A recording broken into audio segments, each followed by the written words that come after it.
Rezistencë e jashtëzakonshme 20 ditore, sot është dita e 20 e protestës mira qytetarëve në Tiranën zyrtare, po jo vetëm sepse protestat janë duke u zhvilluar në mbar botën.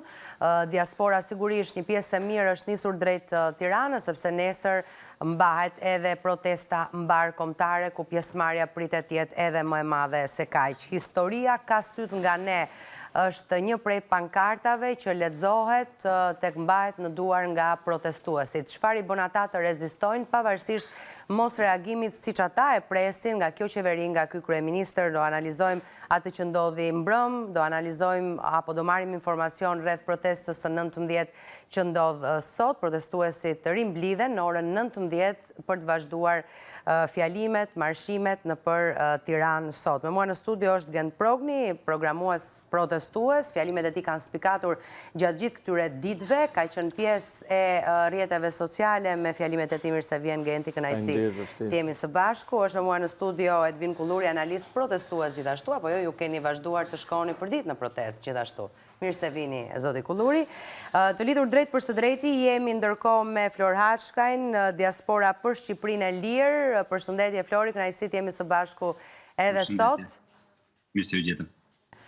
Mirë se vjen, është me ne i lidhur drejt për së drejti nga Italia, avokat Gentian Alimadhi, i cili është marrë me, ka qenë pjesë e protestave të zhvilluara në Itali, po është marrë besoj edhe me organizimin e tyre. Përshëndetje, mirë se vini në emision. Përshëndetje juve. Kënaqësi, do të kemi pas pak mundësi të shikojmë edhe disa pamje, apo do të dëgjojmë edhe disa prej protestuesve që kanë folur në protestat që janë organizuar në Itali. Ndërkohë, siç thash, një pjesë e mirë e diasporës është duke udhëtuar edhe në këto momente që flasim drejt të Shqipërisë. Pas pak ne do të kemi mundësi të lidhemi me një prej protestuesve nga Londra, i cili bashkë me të tjerë është rrugës për në Shqipëri. Po, le të nisim të diskutojmë rreth asaj që pam dje, apo kësaj rezistence që po vazhdon të qëndroje fort, pavarësisht gjithçkaje, pavarësisht intimidimeve, pavarësisht etiketimeve, se kryeministri ka cilësuar edhe deri fashist protestuesit. Çfarë ju bën të rezistoni, Gent? Se më drejtën, unë kam nxjerrë një shprehje të re nga kjo protesta. Ajo shprehja e famshme shqiptare na ka ardhur majt hundës, është bërë na ka ardhur majt ballit. Realisht ka ardhur aty ku nuk po durojmë dot më, nuk po, njerëzit janë shumë të acaruar, nuk janë më budallënj, pra nuk janë më të kësaj metodës së vjetër që ndryshojnë politikanët me idenë që po sillet një ndryshim i ri edhe pastaj fillon bashkëpunimi njësoj. Ka ardhur në majt hundës me këtë pronësinë të vërtetës që kanë partitë politike, pra nëse ato bëjnë marrëveshje me njëra tjetrën, na censurojnë në çdo media, në çdo dalje, në çdo gjë. Dhe nuk duhet të flasi askush, sepse këto kanë bërë marrëveshje, siç është edhe ajo e Akshit për shumë. Kështu që mendoj që njerëzit, për fatin e mirë, ka qenë edhe një shkëndi që i ndezi gjithë njerëzit që dalin, jo më të thonë, po ja se s'dalin ata, s'dalin ta, po dalin gjithë, aty ka gjitha rrymat, i kuptoj shumë mirë këto mosbesimet, sepse aty ka njerëz që duan fonin, ka njerëz që s'duan fonin. Genti skandalu kur njëri me fol, po më faktorizojnë me këtë idenë që Genti ndalon njerëzit për të fol, aty flet kushdo që afrohet dhe ka kulturën për të pritur në radhë. Janë të shumë, besoj, ata që presin radhë. Janë pa fund, them drejt, janë pa fund. Të drejt kanë, se kanë 30 ca vite që s'kanë folur dot, duan të flasin njerëzit. Unë realisht do doja që të vini më shumë intelektual, do me thënë është mendimi im, do doja më shumë. Nuk do doja që të hynim tyre teknikaliteteve se si zgjidhet. Të gjithë dim ide për ta zgjidhur realisht. Mendimi im për shembull është që nëse Rama jep dorëheqje dhe do e japi së zbë, është ai guri i parë i dominos që rrëzohet dhe pastaj fillon e merr gjithë gurët e tjera para.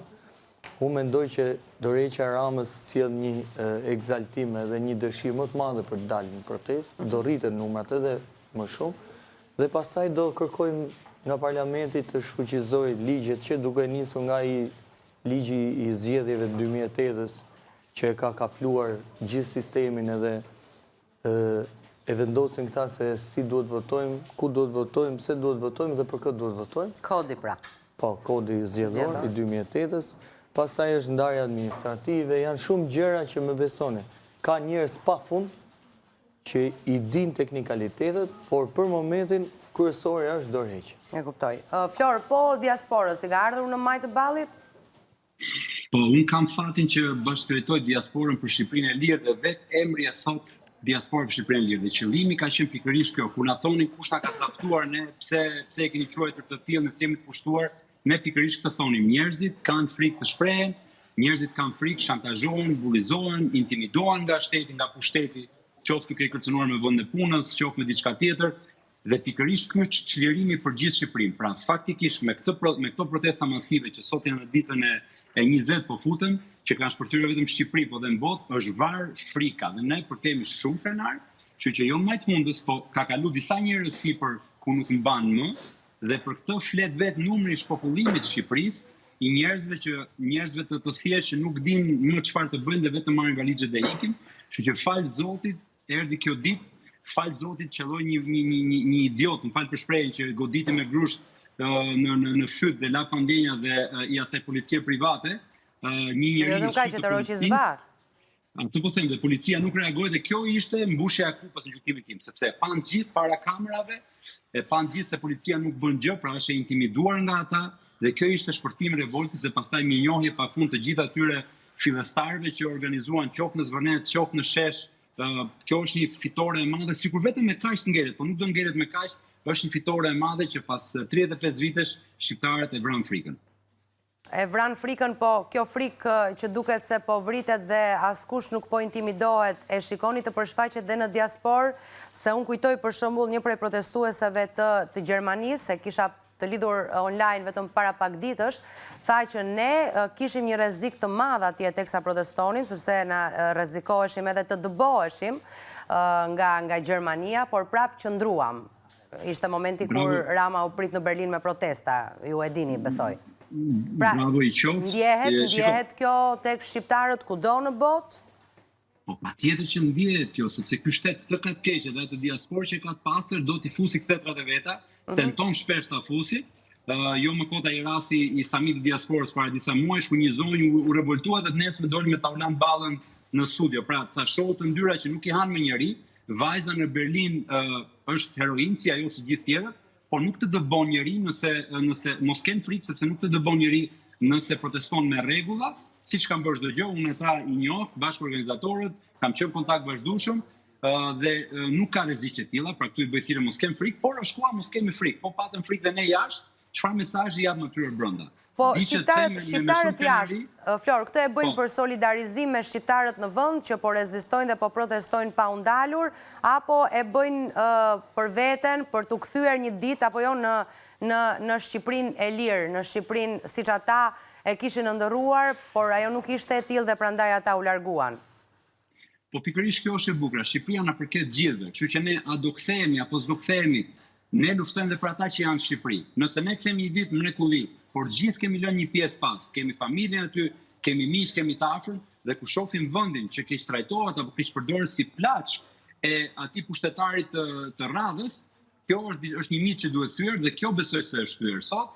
Kështu që arsyet janë me mira, unë çfarë po shoh dhe edhe kjo më kënaq, shoh në sheshe njerëz që kanë qenë edhe pjesë të pushteteve, qoftë gjatë kohës PD-s, qoftë gjatë kohës PS-s, nga ata me cilë dhe kam debatuar që kanë qenë pro Ramës dhe tani e kam parë që kash aty nuk shkon më dhe ushtrojnë të drejtën e tyre të protestojnë gjithandej. Sot që flasim ne vetëm nga lëvizja kemi diku ke 6 antar që po vinë nga Amerika, nga Italia, nga Zvicra ti bashkojnë protestës dhe këtë kemi bërë gjatë gjithë kohës. Organizohemi këtej, por kush ka mundësi vjen dhe aty për mbështetje dhe për ta jetuar këtë, se është një atmosferë e mrekullueshme që nuk ka ndodhur ndonjëherë në Shqipëri. Pra, edhe njëherë nga, domethënë, sa shtete janë mobilizuar, shqiptarët e sa shteteve janë mobilizuar për të ardhur në Tiranë për të marrë pjesë në protestën barkombëtare? Po ne sot na nisën nga aeroporti 5 veta, një nga Amerika, një nga Toronto, nga Kanadaja, një nga Italia, një nga Gjermania dhe një nga Zvicra, sa ne erdhëm në Tiranë dhe jemi këtu për protestë. Ndërkohë ka njerëz që po shkojnë me makina, po bëjnë atë turin simbolik me makina. Kuçdo në mënyrën e vet, organizimi i njerëzve në ditët e sotme kur kanë punë, familje, në masa të mëdha, është edhe thuajse i pamundur, po dhe i panevojshëm, sepse çdo kush proteston në mënyrën e tij dhe nëse ne masivizohemi në vendet tona, që edhe në Zvicër pas 3 protesta që kanë organizuar, sot është organizuar një në Basel, organizojmë disa më masive, Po, sot është në bazë, në orën 6, jam për dënë mesazhin pra për t'i hapur sytë dhe botës dhe këtë bashkarisht ja kemi dalë. E kuptoj. Edhe në Itali janë organizuar shumë protesta, shqiptarët kanë qenë aktiv në qytetet të ndryshme të Italisë në fakt edhe ne i kemi ndjekur edhe fjalimet e tyre, brillante kanë qenë ose le të themi rënqethse më shumë se brillante. Avokat Gentiana Limati, cilin e kemi të lidhur drejt për së drejti, na tregon se si janë organizuar shqiptarët në për protesta, ndërkohë që paralelisht me çka do deklaroj ai, regjia ju lutem më ndihmoni dhe me videot që disponojmë dhe që na tregojnë me zë e figurë pjesëmarrjen e shqiptarëve në këto protesta. Po, dhe Italia, ku pjesëmarrja e diasporës është shumë më e madhe pas asaj të Greqisë, nuk mund të mos përgjigjeshin kësaj thirrje. Ju në fillim thatë luftë për rezistencë. Unë do thosha është luftë për rezistencë dhe për ekzistencë. Kjo rezistencë do na lejonte ekzistencën tonë. Shpreha parulla që Shqipëria nuk shitet është shumë domethënëse. E ka parë gjithë bota, e bashkandan gjithë bota me ne, po mbi të gjitha e ndajmë ne. Rreziku që kjo Jo vetëm ne, dhe një eurodeputet gjerman e ndau në Parlamentin Evropian. Po jo vetëm, unë sot kam shpërdarë edhe një italiane, një eurodeputet italiane, të gjithë e kanë thënë këtë gjë dhe keni kujdes dhe kanë interpretuar dhe atë që Rama po e shet se fitore të dieshme në Parlamentin Evropian për dieshme, nuk është fitore, është një humbje për Ramën, sepse i ka vënë frenat për sa i përket ndërtimeve në këto zona të mbrojtura. Kthehem tek pyetja. Është luftë për ekzistencë. Mungon te kjo shkëndi që shqiptarët të bëjnë radhë parë llogarinë me vetveten e tyre, me ndërgjegjjen e tyre dhe me moralin e tyre. Ishim të ndrydhur në apati, në gjumë, edhe pse vuanin brenda, sepse nuk gjete forca që të bashkoheshim. Qëlloj kjo shkëndi që u bashkuam, që vram frikën, edhe që mbi të gjitha, siç thash, i tregojmë vetvetes dhe ndërgjegjes tonë që ne nuk kemi frikë, që ne kemi një ndjenjë përkatësie për atë tonë, kemi gjysmën e zemrës në diasporës dhe me gjitha ne jemi viktimat e para, sepse ne, ky sistem na ndau nga familjet, na detyroi të largoheshim, kur fare mirë mund të kishim gjitha kushtet në atë vend aq të bukur që si mungojnë pasuritë, ato pasuritë të cilat janë shitur dhe janë dhuruar, vetëm për të garantuar pushtetin e një pakice, dhe normalisht njerëzit marrin të mikrofonin dhe shfryen, tregojnë atë zemërimin e tyre dhe e tregojnë me sinqeritetin dhe me spontanitetin më të madh. Normalisht është një reagim ndaj kësaj politike që nuk mund ta quajmë, nuk është një reagim vetëm ndaj një regjimi. Bota ka plot regjime. Këtu është një reagim pikërisht ndaj asaj talljes arrogante që pushteti anadollak i Shqipërisë këtyre 30 vjetëve të fundit e ka shprehur në mënyrë evidente. Kjo është ajo drama më e madhe që bën këta njerëz të zemërojnë, bën këta njerëz të lënë punën, të lënë pushimet edhe të vinë aty në shesh edhe të shprehin atë zemëratën e tyre. Kështu që është një diçka shumë e bukur. Unë s'kam parë, unë më marr me shoqata, me organizime eventesh, po lehtësia dhe spontaniteti me të cilët organizohet kjo është diçka e bukur. E organizuam në Parama të dielën që shkoj, bashkë me ca miq të vjetër të universitetit dhe grupi u bë shumë i madh dhe në 5 minuta shqiptarët që erdhën aty arritën të organizonin ato, ne kishim disa çarçafe, organizuan, dizenjuan, i lidhen ato nëpër ato muret e bashkisë së qytetit dhe në 5 minuta u rregullua gjithë skena dhe filloi eventi. Domethënë një pjesëmarrje dhe një dëshirë për të dhënë kontribut të secilit pa pasur merak se dikush do i filmonte, pa pasur merak se dikush do i kritikonte për atë që thonë. Është diçka shumë e bukur. Përfitoj nga rasti të përshëndes gjithë bashkëfolësit në këtë panel dhe me gjitha mikun tim të vjetër Flor Haçkajn. Unë kam derin dhe unë të jem pjesë e lëvizjes diaspora për Shqipërinë e lirë dhe është një lëvizje shumë transversale, e cila bashkon persona që mund ta mendojnë edhe ndryshe nga ana politike, por ama në këtë herë i bashkoi dëshira intelektuale dhe ndërgjegja për të qenë bashkë, për të bashkuar nga një flamur i përbashkë, nga flamuri i kuqezi.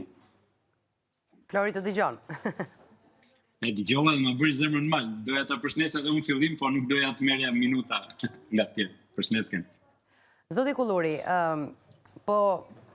se për ditë kemi folur për protestat, i kemi analizuar ato në studio dhe dikush po thoshte, është hera e parë që po ndjejmë që diasporën e kemi pranë, ndonë se është largë. Pra, ky ishte rasti kur kuptuam se të gjithë shqiptarët janë bashkë për një kauzë të rëndësishme historike për Shqipërinë e lirë, Shqipërinë e së nesërmes.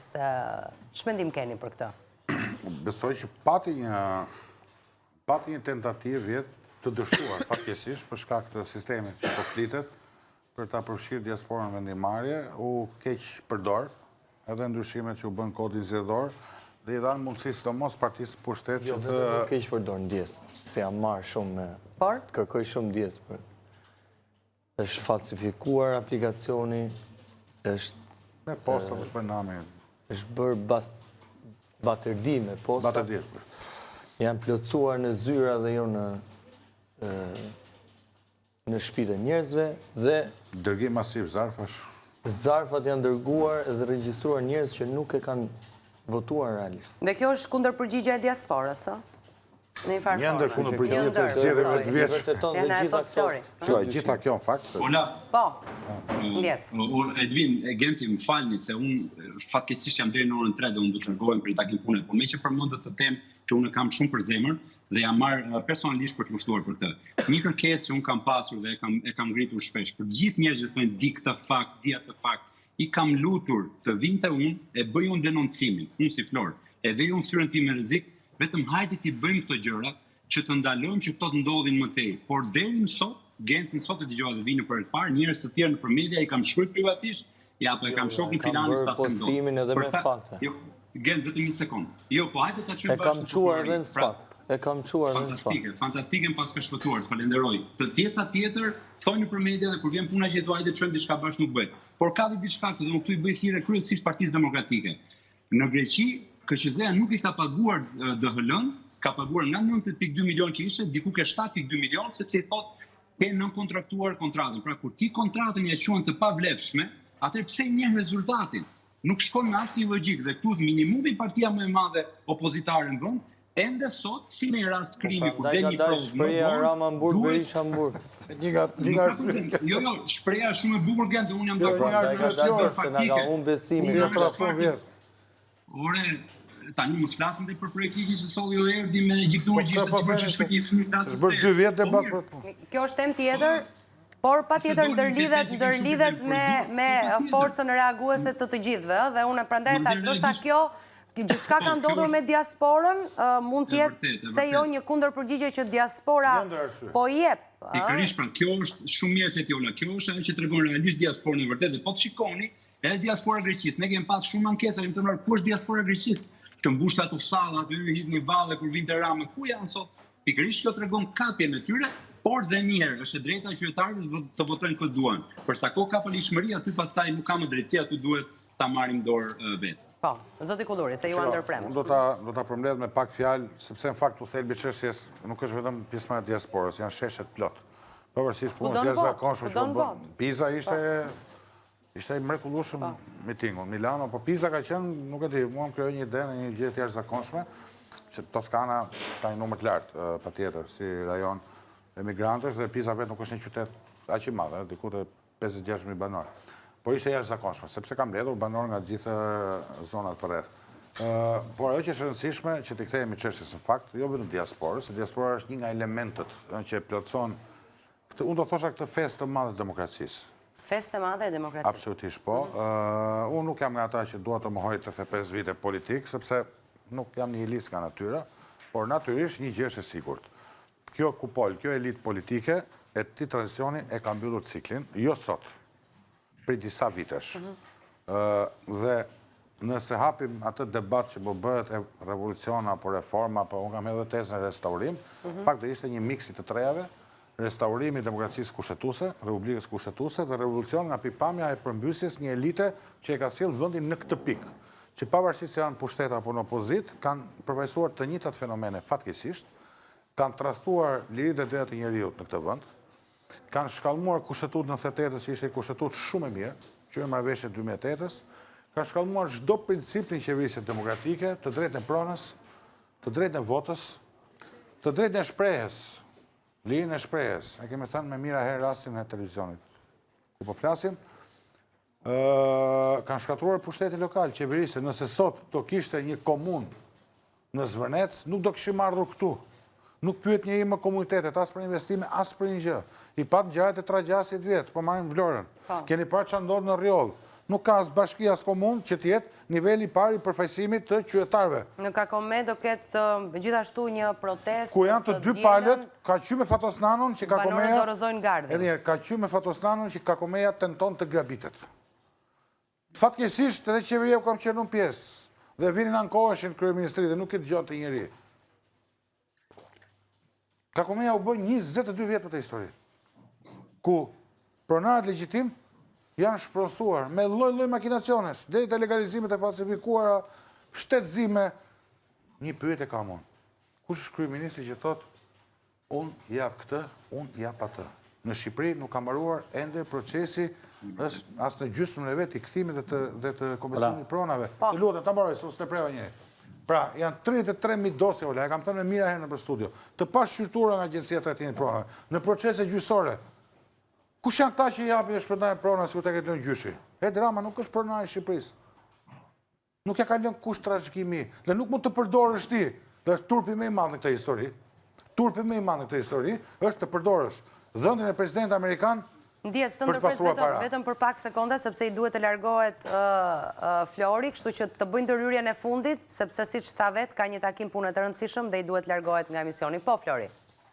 Jo, se mos ndërpres të vjen. Thjesht ju falenderoj që më ftuat, është kënaqësi të dëgjoj dhe ndjes që duhet largohem. Faleminderit për zërin. Do të kemi raste të tjera për të ridiskutuar. Faleminderit dhe punë të mbarë. Po, zoti Kulluri. Pra, këtu janë akumuluar aq shumë probleme.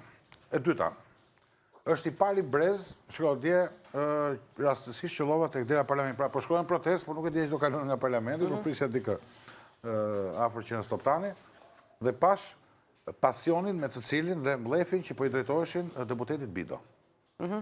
Pra, unë shikoj një rini të acaruar, jo me Ardit Bidon, me politikën në tërësi që drejton vendin, me elitën politike.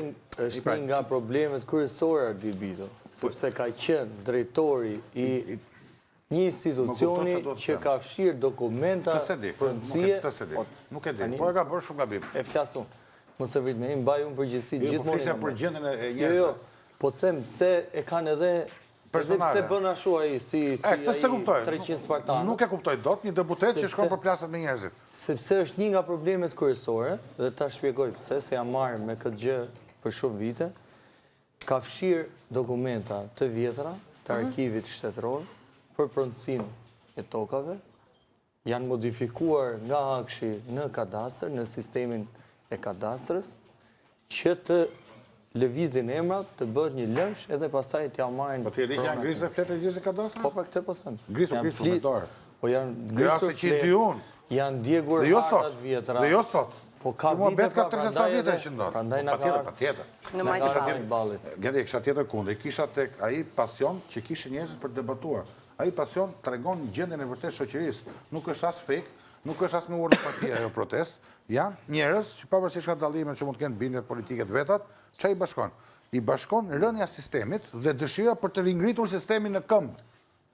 Ky është problemi këtu. Prandaj them që këtu kemi dhe reformim, sepse duhen bërë 1, 2, 3, 4, 5 gjëra që gjende i renditi. Në fillim, ka nevojë për revolucion kuptimin e përmbysjes një kupole politike dhe ka nevojë për restaurim të sistemit demokratik që kemi dështuar 85 vite ta ngrëmë siç duhet. Pra, gjithë ato përpjekje të 90-s u sabotuan një 97-ën. U bë kushtetuta në 98-s, shumë e mirë, themi drejtën. E kanë sabotuar për ditë më shumë, duke godit kushtetutët, ligjet, kodet, drejt e kodit zgjedhor, duke kanë bërë kryeministit mbret. E diti që nuk rezon dot asnjë sot përveç se presioni sheshit kryeministit në parlament. Ku çojnë dot 5 deputetë të PS-s me mocion? A dini se kanë bërë? Shkon nesër zgjedhje para koshme, dalë deputetë në rrugë pa punë. Këtë kanë ndërtuar këta. Pra, këta kanë ndërtuar një autokraci duke kapur institucionet dhe duke nështruar shoqërinë në segmente të veçanta. Po patjetër më, po mos e ndodhur kjo, nuk do ishte shkëputur. Nuk do ishte shkëputur. Ti je sigurt. Pse? Sepse do bënte dhe ajo ato llogari që kishte bërë detje, nuk po e paraqykoj, mund të jetë zonjë edhe shoqëri që e bëri dhe është për të vlerësuar që e bëri. Se në drejtën jam dakord. Patjetër. Po nesër do isha atë me Ramën të gjithë. Nesër themi shoqëri që po çahet grupi PS-s. Me çfarë logo e ka marrë? Po më tash se nuk do bëj. Mandatin po thoni, mandatin. Ajo u shpreh, po të doni shkojmë tani në zgjedhje dhe unë e rifitoj mandatin. Shpreh sigurinë. Nëse ne shkojmë sot në zgjedhje, pa ajo ishte para në listë në fakt, ishte në listë e sigurt. Unë mendoj që po ti ishte e vërtet të japi dorëheqje fare si deputete. Po let futet se ne prandaj jemi aty që mos të dorëzohen. Visi populli si është. Këto lëvizje çu të them drejtën kam qarë më shumë për thesin. I bëra i pyetje sa ka qarë për action, se një 750 milion euro kanë shkuar. Mirë, bëri një mea culpa edhe në lidhje me mos mbrojtjen siç banorët e thethit prisnin prej saj në atë kohë, kur ndodhi ajo që ndodhi. Sepse një djalë i ri mori mikrofonin edhe i tha ca argumenta shumë bukura një ditë para për neomalsoren, ku ishte kur ndodhi thethi dhe ajo pastaj bëri këtë kundër reagim. Unë dje e detyruar për të bërë. Unë them që ajo ka për mirë që ka për të gjest, dhe inshallah e bëjnë dhe deputet tjerë PS-s që të rrezojnë këtë qeveri. Se unë them që duhet rrezuar këtë qeveri. Jo vetëm nga presioni. Presioni duhet materializohet në parlament, se ndryshe nuk ka rrugë tjetër. Unë mendoj që të dyja partitë të dyja partitë, unë parashikoj që kjo protestë do t'i përçajë të dy partitë e mëdha, sepse njerëzit të dy partitë e mëdha janë vënë një presion të jashtëzakonshëm. Për shembull, unë nuk e kuptoj si mundet të vinë sot ti jesh edhe për krahas i zotit Berisha edhe ti jesh në protestë. Nuk ka kuptim më. Pra, kur ty njerëzit tonë Rama në burg, Berisha në burg, nuk e di, a kanë trun kokë, a kanë fytyrë. Po dyja del hapur dhe thotë shkonin protesti, thotë qytetarë, mbështesnin protestën. Në ana tjetër. Edhe pse qytetarët nuk e duan politikën, e kanë zbuar ato, që nga dita parë. Nuk është se nuk duan politikën, nuk duan leadership politik. Se nuk mund të thosh tani çdo njeri që merr politika. Jo, ata nuk duan që politika ta bëjë sepse di shumë mirë që sa herë që politika ndorën në një protestë, në fakt, fillon të zbehet, shuhet. Ata kanë dështuar. Tash do të themi që arritja para protestës që po dënë çojnë shtëpi. Po doja sot që flasim nuk është me faktor politik. Qëllimi i protestës është arritur për mendimin tim për të copëzuar këtë kasë politike. I dyti që është në finali është largimi kësaj qeverie dhe shpërbërja kësaj maggioranze. Nuk është problemi, se po ti ke Rama të bërë një ushtarin e vetë nesër, nuk kemi arrit në gjë. Po kjo do ndodhë të rjedhi mirë, sepse artikulimi i kësaj proteste që nga dita e parë ka që në Rama në burg, Berisha në burg. Kjo ola është e pashmangshme. Unë kam qenë dëshmitar që nga data 11 dhjetor në qytet studenti. Kam qenë 15 vjeç, gjimnazist. Nuk ka bërë vaki 19 ditë protesta studentëve, ka zgjatur 4 ditë dhjetor, derisa shkruar Partia Demokratike, kanë qenë 4-5 ditë java e greves së studentëve dhe ka ndodhur pastaj zgjedhjet e 22 marsit dhe 31 marsit. Kjo është e paprecedent. Kushdo që ta përçajë, kushdo që ti uli vlerën, të uli numrat, numrat u marrin të keq nëse sheshi është plot, dhe marshimi është 2 herë më mas se sheshi. Tani unë kam qenë vetë për ditë aty. Ta nuk na bëj dot budallë. Tash më marrin mediat e majta më nxjerrin fotografi të orës 5 çerek. Se to filma që kanë bërë me një tjetër, to janë 500.000, 200.000, 50.000, to janë gomarlloqe. Sheshi është plot. Rruga është plot. 8:30 është piku dhe pastaj po balkonet si janë. Po njerëzit dalin balkonin, numrojnë ta? Po makinat që ndalojnë, numrojnë? Po sa njerëz janë duan të jenë atje babai mi para 37 vjeç, ha çau bë. Kur do bjerë tjetër. Po e dini sa njerëz kanë administratë që ka shpirtin majtunës? Po e dini ju që policia shtetit është më e mërzitur me të qeverisë se ne që jemi shosh? Se s'kan faj. Se punën si qembri që në gjithë ditë, s'majnë asë probleme asë. I pete ura sa që nërën, 5 minuta hapë rrugën vetë. Këtë do mbrojnë, vazhdoni, thonë, vazhdoni. Këtë do mbrojnë, korupcion e këtyre, më falë. Këtë do mbrojnë një policë, sot, të mbrojnë vilat e këtyre. Këtë të mbrojnë dallaveret e këtyre. Një policë më shtëpje në që fare uniformën dhe doli folin protest për atë ditësh.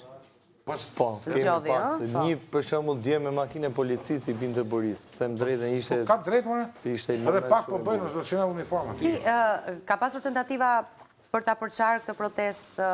Këtu kam parasysh edhe artikulimet politike që vinë, për shembull kam parë se si emra të rëndësishëm brenda Partisë Socialiste kanë publikuar me figurë, foto, video, njerëz të protestës dhe i kanë treguar publikut përmes rrjeteve sociale se ky ka qenë i akuzuar për këtë në vendin ku jeton, ky tjetri për këtë kështu me radhë. Është kjo një formë intimidimi apo? Shiko, unë japi përgjigje të tillë, them drejtën, edhe më vjen keq se ndonjëherë bëhet edhe pa dashje. Ndoshta edhe unë kam pasur momente që kam bërë një shkëndi përçarje, por po fillojmë ta kuptojmë. Është emocionale protesta, Po, është emocionale, nuk është se kemi eksperiencë. Patjetër. Se tani do të themi edhe këtë, nuk është se ka ndodhur ndonjëherë kjo gjë dhe dim ta menaxhojmë edhe ta. Absolutisht. ne kamarierët e protestës se që merremi me internetin, fonin, kemi dhe xhelozi nga njerëzia, që unë nuk i marr për keq. Janë njerëzore gjitha. Janë njerëzore. Kemi pasur tentativa për përçarje nga politika, them drejtën, unë për shembull kam qenë nga ata që ditën e parë kam thënë, jo çdo përgjigje tjetë flak për flak, pra të komunikojmë. Edhe unë gjithmonë them dëgjim, komunikim, pastaj është protesta. Dhe ka pasur raste të shumta që janë publikuar dhe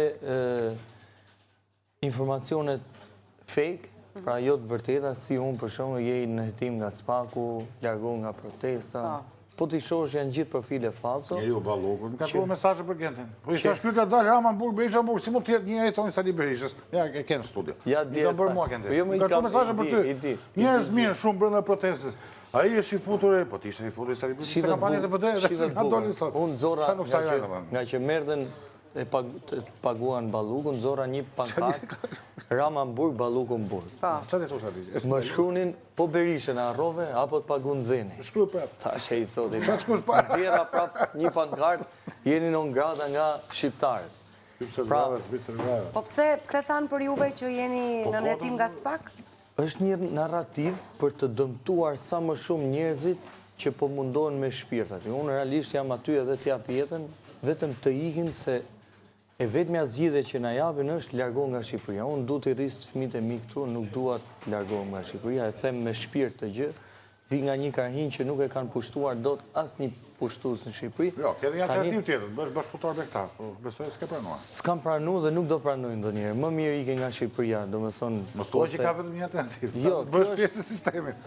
Kjo është tentativa dhe çfarë po ndodh? Unë realisht e kisha frikën te patronazhistat, po shqyr zoti studentat treguan që janë më të fortë se patronazhistat dhe e syjnë këtë narrativ.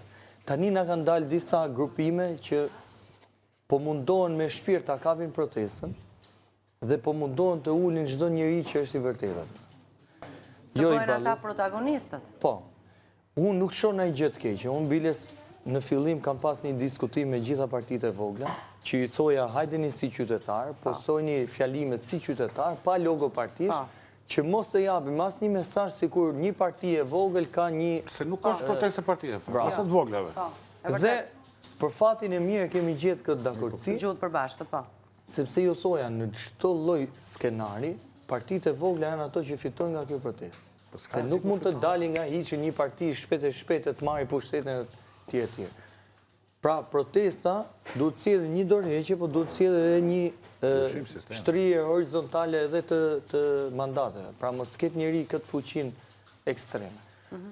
Duhet të ketë ca kushte që jo të gjithë ata që janë përfshirë si drejtor bashkish, deputet, apo drejtor institucionës, që janë përfolur për korrupsion, dhe këtu tani nuk na bëjnë dot për budallë që s'ka korrupsion, se ajo duket që nga çantat, syzet, ora që mbajnë.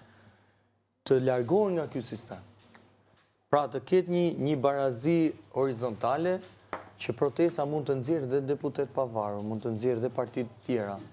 Po të paktën largon këtë fuqinë madhore që ka kryeministri sot. Dhe në vazhdimsinë e protestës, ta thash, aty ka të gjitha llojet e rrymave. Çdo thot të rrymave, do të thënë target grupe të ndryshme janë aty. Ka ambientalist, të këtyre shoqatave tjera. Po. Por që i bashkon një qëllim. I bashkon një qëllim. Shqipëria e lirë. Shqipëria e shqiptarëve, Ramanburg, Berisha Burg, edhe sistemi i ri, zgjedhje të lira. Shqipëria e re thot shumë, ha? Shqipëria e re thot shumë. Edhe e lirë thot shumë. E kundërta e kësaj që është sot, pra, se këta thonë falë, se thonë që nuk ka objektiv. Media pavarura. Çfarë do të thosh? Është shumë e rëndësishme ta falenderojmë dhe News 24 që na rri çdo ditë aty. Edhe unë e di. News 24 ka qenë gjithmonë zëri qytetarëve në fakt edhe. Unë e di sepse kam 13 vite që punoj në media, e di shumë mirë se çfarë do të thotë ti dalësh një regjimi kundër. Kemi pas media që janë qelluar dhe me armë dhe sot na nxjerrin edhe si njerëz të krimit që karnosim njerëzit mos flasin në mikrofon. Unë dje për shembull kisha një sulm frontal nga Top Channel që më kanë nxjerrë njëri që karnos njerëz mos flasin në mikrofon. Pra imagjino deri ku kanë arritur. Edhe mesazhi është ju lutem të bashkuar mos u përçani këto insinuata që kush e paguan fonin, kush është Nuk përçat më kjo protestë. më i mirë, Kaluaj o krizë. foni pa foni, apo pse kaluan nga PD-ja, pse nuk kaluan nga PS-ja ndjes, apo pse nuk nejtën të parlamenti, kuptojni që ne nuk e kemi eksperiencën për t'i organizuar këto njerëz dhe nuk duam realisht të ketë organizator. Për shembull, kur fillon marshimi, si ndodh që njerëzit vendosin të shkojnë këtu apo aty? Shiko, ka pasur raste që janë munduar ta organizojnë, janë shpërndar rrugës, ka pasur raste që i kemi lënë të lirë, janë bërë më shumë. Pra, çdo ditë ka një surprizë në protestë. Dje për shembull, mund që më thonë, je personi organizator, unë nuk e di afare që po shkojnë të parlamentit. Biles ishin dy grupe, dy vajt. Po prisim aty të kërëministria, se po lidhja internetin, vetëm kur thanë me megafon, gjithë të parlamentit, jemi nisë gjithë me vrap të parlamentit. Pra të gjitha këto insinuatat, unë mendoj që duhet mos t'i japim fare rëndësi, sepse gjithë jemi për një qëllim, ta heqim këtë sistem të kalbër të korruptuar, që të jetojmë të lirë, të jetojmë me familjen, Në Shqipëri. pa hormone, në Shqipëri të bashkuar edhe të lumtur. Avokat, kjo ju frymëzon dhe juve besoj. Ta mbaroj, më besoni që nëse i heqim këto të korruptuar, do kemi rroga më të larta, biznese më të mira, qeveri më të mirë, pastrim më të mirë, të gjitha gjërat. Po turizëm do kemi se Rama thotë, është goditur shumë turizmi, e keni goditur turizmi me këtë protestë. Ishin dy kroqera të japësish. Unë po takoj për ditë aty turista dhe të betohem, i kam të filmuara, por nuk i publikoj se nuk dua të marrë këtë protagonizmin. Nuk i kam publikuar, po i filmoj çdo ditë turistat që kalojnë aty dhe i pyes, vetëm i pyetjem më. A jeni të kërcenuar nga protesta, a keni frikë, të betohem në 100% të raste, më thonë jo. Një reklama më e mirë që është bërë Shqipërisë, vetë me mira blogera e me 10 televizione, agjenci lajmesh, kanë publikojnë për ditë, do më thënë, të t'japi Reuters i largë, një protest pajësore, është reklama më e mirë për një vend demokratik. Rama tha për CNN se s'ka protest, nuk është protest. Nuk po shikon një protest. Dakor, se dhe tjetër do bëjnë 95 vjeç kryeministër, po nuk po me marrëzit e tyre, po flasim për tjetër gjë, po flasim për atë që është reale. Ty të japë, në Sarand kanë ardhur 2 kroqera. Si nuk u trëmë këto në pratash. Nuk ja blen mesh me njëri që i thotë CNN se të besueshëm, kupton? Ai sot s'ka protest, po shkriu dhe bordin e transparencës, sepse po ulte çmimin e naftës. Po, ishte vendimi i sotëm. Po jo, pati rezultat marrëveshja. Pati rezultat marrëveshja. Presionet e protestës kanë hequr ata që ishin në krye të fondeve. Avokat, po. Kanë bërë shumë dyshim. Ju frymëzon e gjitha kjo? Po, nuk diskutohet. Ky është një moment historik. Unë kam thënë gjithmonë, është një moment historik sepse nuk kemi në atë historinë tonë që mbajmë mend, nuk kemi momente të tilla historike. Unë kam qenë prezent bashkëfolsi aty, nuk e shoh, më falni që nuk e shoh vetëm veten time. Tha kam qenë 15 vjeç kur ishin ajo. Kështu punojmë në kushte të vështira, që kur u dëbuam nga godina ku i kishim gjitha kushtet. Kështu që ju kërkojmë ndjes që nuk na shikoni. Edhe për këtë dalim protestë. Nuk kanë kohë. Na dëgjoni pak. 18 vjeç. Po jo shumë mirë, i dëgjova të gjitha. Unë kam qenë 18 vjeç kur ka qenë ajo proteste studentëve, kam marrë pjesë sidomos në Fier, qytetin tim, kur zuam busin e Enverit, kam qenë në Tiranë kur erdhi James Baker, edhe kanë qenë shumë momente drithruese, elektrizuese. Menjëherë ishte rënja e komunizmit, për ne ishte një ndër rilindja demokratike, gazetat gjitha. Tani ne nga ato protesta mësuam me kalimin e kohës që u manipulua, u voth në një farmase ajo ëndër, edhe ajo guxim u traftua, thotë zoti. Zoti Kulluri thotë u traftua. Nuk më erdhi fjala, u traftua.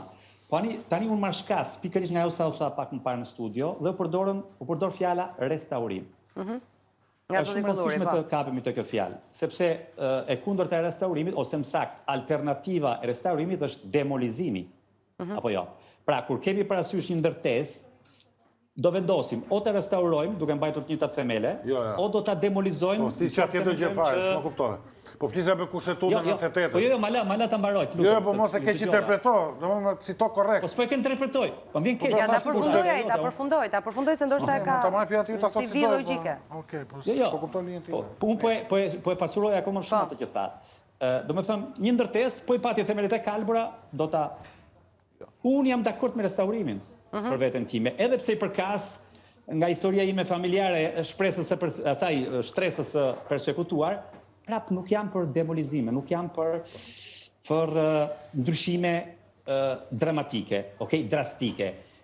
Por ama, restaurimi do kishte spacio, do kishte vend për të ndodhur, në qoftë se nga ana tjetër, ata që kundër të cilëve për protestojt, do bëni një hap mbrapa.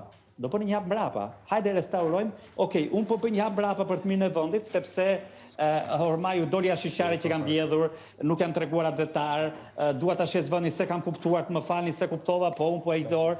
Po këta gjë s'po e bëjnë. Normalisht që në bazë të reagimit të atyre që janë në fuqi, do ndodhi dhe reagimi i protestës. Pra, përkundrazi, këtë ka thënë zoti Kulluri. Po, këtë pra thash, revolucion kuptimin e elitës politike, po jo të fundamenteve të kushtetutës 98-ës. Nuk e di, e ke lexuar kushtetutën 98-ës. Është kushtetutë demokratike. Se jo italiane, gjermane, këtë po them. Po kjo tani do ndodhi o restaurim, sepse njerëzit kush është problemi? Njerëzit që dëgjojnë, ata që janë shumë më të zemëruar se mua, në thojza, mendojnë që restaurim kishim me 91-shin i dashur. Në fundit, protesta bërë një restaurim. Partia e Punës u kthen pastaj Partia Socialiste, nëse ma lejon. Ç'a ndodhi? Janë derë dhe pika gjaku në Shqipëri. Sepse shumë njerëz thonë, mund ta them leon, që po të ishin derë 2 pika gjaku në 91-shin, po të ishin derë 2 pika gjaku në 91-shin, mase s'do ndodhte ky restaurimi dhe do ndodhte një ndryshim rrënjësor dhe ne do ishim Zvicra tani. Ndodhin 2 pika gjaku, në 21 janar u derën 2 pika gjaku, po dhe ato ikën dëm shkretat, dhe ato pika gjaku tradhtuan sepse ndodhen për të bërë rokadën. Pra që ta merrte pushtetin, i njëti, më thënë, ai që bën pjesë të njëjta tenxhere, e mori Rama, e kupton? Edhe tani kemi këtë pushtetin Sali Ramës që duhet ta rrezojmë rrënjësisht. Jam dakord ta rrezojmë me restaurim. Jam dakord, pa ma duhet bëj një hap mbrapa, se nëse ai thot, ju jeni nazistë, jeni fashista, jeni të trash. Mbaroj kjo punë. Ajo që mungon këtij, ajo që na mungon neve për fat të keq në këto dekada, është një figurë me integritet që ka pak atë advetarizmin, patriotizmin. Për këtë do të flasim pas publicitetit, avokat, për këtë do të flasim pas publicitetit se e kam te kaluar orarin e publicitetit. Shkojmë në publicitet dhe rikthehemi pas pak sërish me panelistët, shtohet në panel edhe një shqiptar nga Londra, i cili bashkë me të tjerë po vjen drejt Shqipërisë. Do të kuptojmë përmes lidhjes së drejt për drejt që do të kemi se ku ndodhen saktësisht ata. Do të kemi një lidhje online me të. Kështu që qëndroni me ne, kthehemi pas pak.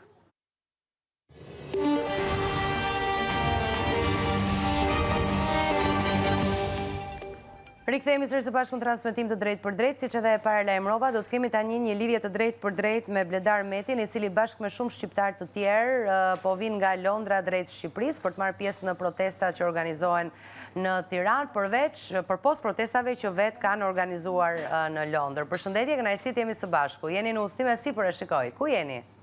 Përshëndetje. Ne tani jemi në Kroaci.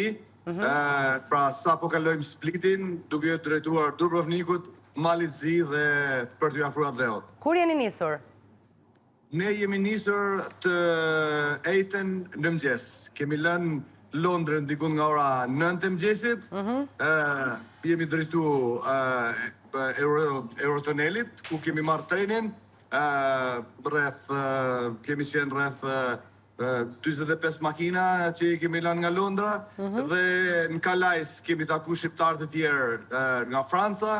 Pastaj jemi drejtu për në Namur, në qytetin Namur në Verit, Belgjikës, ku kemi taku shqiptar nga Hollanda dhe Belgjika, dhe pastaj kemi marrë drejtimin për në Passau, ku është qyteti fundit jugor i Gjermanisë, ku jemi bashku me një numër të konsiderueshëm shqiptarësh të Gjermanisë, dhe pastaj në Graz, sot në Drek, dhe tani jemi rrugës për në Split, ku kemi një pikë takimit me shqiptarë që po vinë nga Italia. Jeni bërë autokolon tashmë? Absolutisht. Sa persona mund t'jeni, plus minus, e për afërsi? Atëherë, po, ne jemi ndarë në 3 grupe, për arsye se nga lajmet që na vinë nga Shqipëria dhe informacionet, na kanë informuar që dogana në Mauritian do krijoj pengesa që të na pengoj hyrjen në kohë për tek protesta e datës 20 nesër, dhe për të mos të na dështuar planin, ne jemi ndarë në 3 grupe. Pra rrëth 15 makina janë ndarë dhe do hinë nga hani hotit, pra do shkojnë nga pjesa lindore e Malit Zi për të hyrë han hotit. Po mos e zbuloni se mund t'ju blokojnë prapë, edhe në pikat e tjera. E vërtet mund të zbulojnë, por kemi, do e them këtë, kemi 25 makina që kanë kalu nga Serbia për të dalë në Kosovë, sepse në Kosovë pothuaj se nuk ka pikë kofitare, dhe me thanë të pothuaj se në mënyrë ose tjetër ne do të triumfojmë dhe do marshojmë të protesta e nesërme, pra diaspora do jetë atje sado, dhe me thanë tentativat fundit që qeveria mund të ketë, sepse jemi tashëm në zgjegjëm, dhe me thanë në garën e tyre për të majtë pushtetin me çdo mënyrë dhe për të shu zarat e protestuesve, sidomos të diasporës, qeveria aktuale është të përgatitur të përdorë të gjitha mekanizmat, por nuk do e shuj zarin tonë. Si do t'i bëni ballë ju këti blokimi, le të themi, nëse kjo ndodh, nëse është e vërtet ajo që ju thoni se po përpiqen t'ju blokojnë, si do ta thyeni këtë blokadë?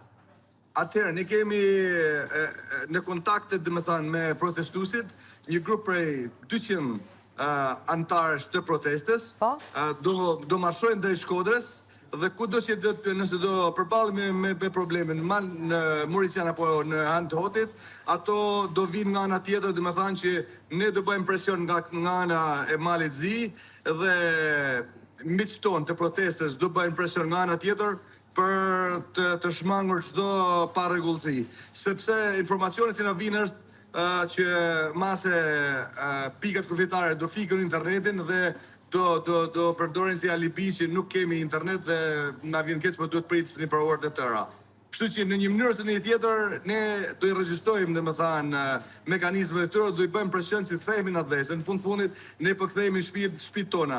Ne kemi 36 vite që e majmë shoqërinë shqiptare me remitanca. 35% e GDP-s vjen, domethënë, në mënyrë të pastër nga remitancat e shqiptarëve që janë kudo në botë. Dhe ato s'mund na mohojnë atë dhon. Jo sot që po kthehemi për të bashkuar zarat, për të qenë atje, domethënë, krah për krah me shqiptarët e tjerë që janë prej 18 vitesh dhe që po kthehemi për të ndihmuar në proceset demokratike. Po kthehemi për me realizuar në 2026 atë çfarë na e kanë marrë me të padrejtë në 1991. Pra, udhëtimi jon, rruga jon, domethënë, sakrifica jon është për të ndihmuar shoqërinë shqiptare në proceset demokratizuese për një atë normal që qeveriset, domethënë, në mënyrë normale si çdo vend tjetër perëndimor ose të paktën Shtetet Bashkimit Evropian. Bledar dhe njerë, sa është numri juaj që pritet të hyjë në Shqipëri për të marrë pjesë në protestën e nesërme? Nëse në të 3 pikat doganore ne do kalojmë pa pengesa, nëse ne do kalojmë pa pengesa, presupozohet që mund të jemi të rreth 90-100 makina të gjithë bashkë. E kuptoj. Një makinë mund të mbaj 4 deri në 5 persona, nëse flasim për një veturë të thjeshtë. Eksakt. Por mos të harrojmë, domethënë, sepse kjo jona ka qenë, pra sakrifica jonë ka qenë më shumë, domethënë, një lloj se udhëtimit simbolik, sepse pjesa më e madhe e diasporës kanë udhëtuar me aviona. Me avion. Po ju pse vendosët të ndiqnit këtë simbolik? Pra udhëtimin me makinë dhe rrugës të bashkoheshit me njëri tjetrin. Sepse, domethënë, është një formë proteste edhe kjo, që po bëni qytet pas qyteti. Absolutisht, një lloj show që do të jepnin, domethënë, qeverisë, por edhe shoqërisë shqiptare që ne po vim, po marshojmë, jemi atje me ju. Do ishte më kollaj të vinin me aviona, por donin ta bënin këtë demonstrim në shenjë sakrifice. Avokat, ka një ndërhyrje nga avokati, nëse nuk gabohem? Jemi të lidhur edhe me... Po, edhe me Italinë. Bledar, kështu që ju ftoj të qëndroni dhe të na dëgjoni, kam në studio dhe zotin Kulluri. Po. Perfekt, e përshnes. Bledar, bëj të mjaft fjalët që the ti edhe të përqafoj, edhe vlerësoj vërtet atë dëshirën, atë idenë mbi të gjitha, në marshim, do ta quanim në marshim drejt lirisë. Lirisë atë dhe o tonë, gjitha fjalët e tua nuk zgjasës i bëj të mijat, okej? Rrugë të mbari dashur. Marshim drejt lirisë, zoti Kulluri. Kjo është ose kryzat kundër autokracisë, të vëmë si duam, është gjë jashtëzakonshme, duhen komplimentuar për ndjenjën e përkatësisë që kanë ndaj vendit, atë dashurisë, siç duhet të jenë të gjithë burrat e një kombi. Është një akt Po thuaj se sublim, të lësh familjen, punën, të udhëtosh me mira kilometra për t'inkurajuar atë që po ndodh në shesh, është e jashtëzakonshme. Dhe unë besoj që shqiptarët e Shqipërisë me këtë gjest që po bëjnë nuk kanë një borxh shumë të madh komunitetit shqiptar që jeton në Angli, në Itali, në Austri, në Gjermani, që janë me qindra mira, që kanë qenë të papërfaqësuar, janë ndjerë të tradhtuar, ato që thamë dhe bashkë në studio, që kanë marrë rrugët e Shqipërisë, sepse ky vend nuk është më një vend ku mund të jetojnë normalisht, them drejtën, unë nuk e di si ja bëjmë le tjera këtu, kështu siç është bërë situata, fatkeqësisht shumë e rëndë, shumë e vështirë. Kemi ardhur në një pikë që ne sot po na sundon një kast feudalesh. Feudal, që do të thotë një kast politiko-ekonomike kriminale që i ka hequr njeriut në një sistem demokratik gjithë më shtrenjtë. Lirin. Lirin e zgjedhjes për të jetuar sipas talentit, meritës, dhuratë të Zotit, pronës, aftësive dhe duke mbyllur rrugën. Duke mbyllur rrugët për të thënë ose do nështrojeni ose do ikni. Fatkeqësisht për këtë elitë politike erdhi momenti që të largohen, dhe Ola do të largohen. Do të largohen, jeni të bindur. E thash shumë bukur. Unë kam 18 ditë. E thash shumë bukur meritën. Unë do prekja vetëm fjalën merit, nga ato që the, do kapesh atë merita. Problemi kryesor është dhe kjo merita, mor, se jemi të sinkonin Verhozës, lideri i gjithanshëm, lideri global që kanë pagzuar, është i rrethuar nga mediokër, nga njerëz anonim. Ai eliminoi dhe ata zëra kundër, zëra konstruktiv në partinë e tij. Ai radh parë është i urryer nga partia e tij, nga ata që kishin një mendim ndryshe. Dhe problemi është, nëse Enveri në atë kohë u rrethua, i bëri gjithë ministrat, mori Tene që gjithë, mori njerëz mediokër dhe vuri aty, edhe ata vetëm dhunë dhe servitizëm të ishin dini të shprehin. Vetëm me radhë. Të njëjtën gjë po shprehin edhe këta këtu. Janë të rrethuar. Nëse zotja Limadhi nuk ka mbaruar? Po, më thoni. Tani mbaroj. Atëherë, po, okej.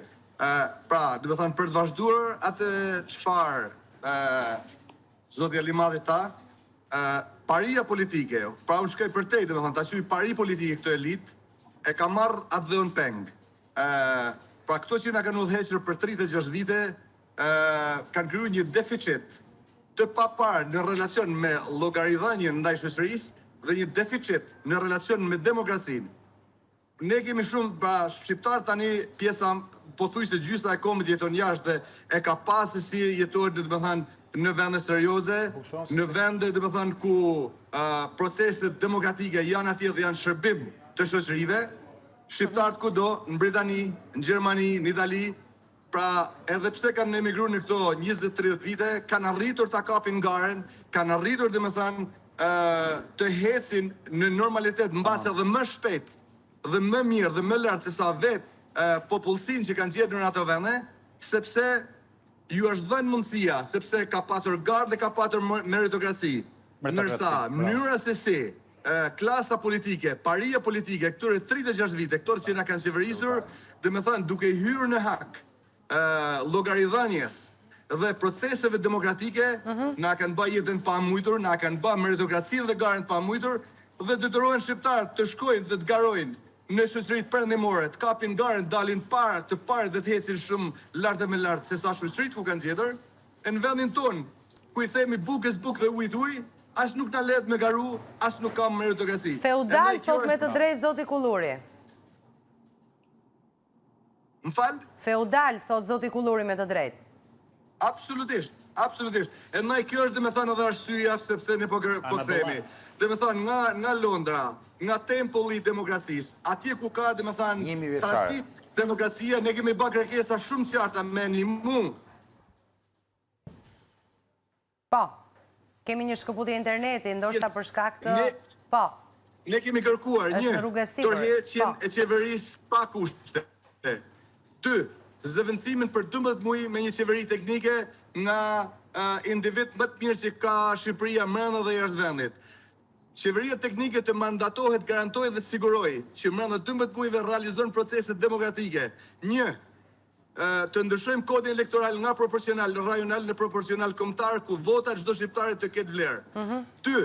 listat hapura, ku në parlament mos shkojnë yes men kartonash, pra jeni qërë të njëshave të kryetarëve të partive, po të çojmë njerëz që kanë integritet dhe moral, që kur ka ligje në parlament, që janë në temë shoqërisë apo të dhëut, të jenë gjendë ta kundërshtojnë ligjin, pa të çojmë njerëz të moralshëm, njerëz domethënë me principe, që ta kthejmë parlamentin parlament vlerash. 3. Të japim mundësinë si në Kosovë, që t'i numërojmë zgjedhje, t'i numërojmë votimet me sistem elektronik dhe jo me partizan partish. 4. Të bëjmë depolitizim të plot të administratës dhe auditim mbi gjitha, se në 200.000 në punë civil, mendohet dhe më thanë që janë rreth 60.000 patronazhistë të cilët 80.000 janë pa shkuar në punë fare. 80.000 janë shtuar, thotë. E dëgjoni zotin Kulluri, jo? 80.000 janë shtuar në administratë. Është katastrofë. Të falenderoj. Zbëjnë as i punë, vetëm bëjnë vota një 2 vjet. As i punë zbëjnë, parazit. Absolutisht. Që ato lek mund të hidhen në arsim, mund të hidhen në infrastrukturë, mund të hidhen në spitale. Vledar, ju jeni shumë të qartë në atë çka kërkoni, pra ju i keni vendosur piketat tuaja, ato që kërkoni të arrini përmes të protestuarit edhe kësaj rezistence që sot ju në ditën e 20. Po të tjerë mendojnë se këto duhet të realizohen pasi të realizohet ajo kryesorja e para. Rama të largohet dhe rrjedhimisht pastaj të fillojnë të ndodhin të gjitha këto. Ju jeni dakord me këtë? Absolutisht po. Në anglisht ka një term, he is a dead man walking. Për mendimin tim, ai është një njeri i vdekur, vetë se po het tani dhe dhënë për inerci, ai ne po kthehemi të japim goditjen e fundit diaspora dhe ato qendrështarë që janë në shesh. Unë besoj si ditë të ti kanë marrë tashme. Ka një revolt dhe me thënë të shoqërisë shqiptare. Tani keni hyrë në tunel, se u ersua pamja. Ju kërkoj ndjes, ja ta ndes pak dritën. Nuk ka problem, jo, nuk ka problem, po. Ne ndjekim rrugtimin tuaj. Disë qëririn e shpresës. Pra të grupi joni diasporës, ka vajza, ka djem, ka njerëz dhe me thënë që kam besu që aty ne nuk ja ndjen fare ma për Shqipërinë. Dhe dhe me thënë ato po në animojnë të gjithë në mënyrat e tyre nga më të ndryshme me një emocion pa pam. Pra ka një revolt nga do dhe me thënë të shoqërisë shqiptare ku do që jetojnë në gjithë grupimet e njerëzve në gjitha kategoritë. Mend dhe jashtë vende, profesionista dhe jo profesionista. Janë të zemëruar me arrogancën e Edi Ramës. Se në Londër nuk janë vetëm çunat e Londrës, apo jo? Atëherë, faleminderit si ma solli këtë pyetje. Çunat e Londrës është një term që është shpik nga Taulan Balla dhe nga Edi Rama, se kur ngriheshin kullat, ngriheshin në pretekstin se gjoja po i sjellin çunat e Londrës.